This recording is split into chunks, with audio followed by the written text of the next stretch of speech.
اللہ رب العزت سے مدد حاصل کرنے کے 3 طریقے ہیں۔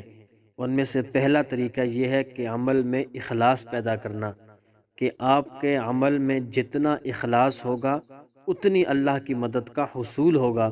نمبر 2، نماز پڑھنا۔ آپ صلی اللہ علیہ وآلہ وسلم ہر پریشان کن معاملے میں نماز کا سہارا لیتے تھے، اور قرآن مجید میں بھی نماز کے ذریعے اللہ سے مدد مانگنے کا حکم ہے۔ اللہ رب العزت سورہ بقرہ آیت نمبر 45 میں فرماتا ہے وَاسْتَعِینُوا بِالصَّبْرِ وَالصَّلَاةِ وَإِنَّهَا لَكَبِیرَةٌ إِلَّا عَلَى الْخَاشِعِینَ۔ ترجمہ یہ ہے کہ مدد لو صبر اور نماز سے، اور بے شک وہ نماز دشوار ضرور ہے، مگر جن کے قلوب دلوں میں خشوع ہو ان پر کچھ بھی دشوار نہیں ہے۔ اور تیسرا طریقہ یہ ہے کہ صبر اور دعا۔ دعا مومن کا ہتھیار ہے۔ ہر موقع پر دعا کے ذریعے مومن رب کی رضامندی اور مدد حاصل کرتا ہے، اور مصائب پر صبر کرنے سے بھی اللہ کی مدد آتی ہے۔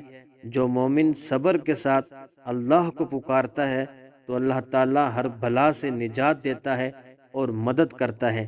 قرآن مجید سورہ بقرہ آیت نمبر 153 میں اللہ فرماتا ہے یا ایھا الذین آمنوا استعینوا بالصبر والصلاۃ، کہ اے ایمان والو اللہ رب العزت سے مدد حاصل کرو صبر کے ساتھ اور نماز کے ساتھ۔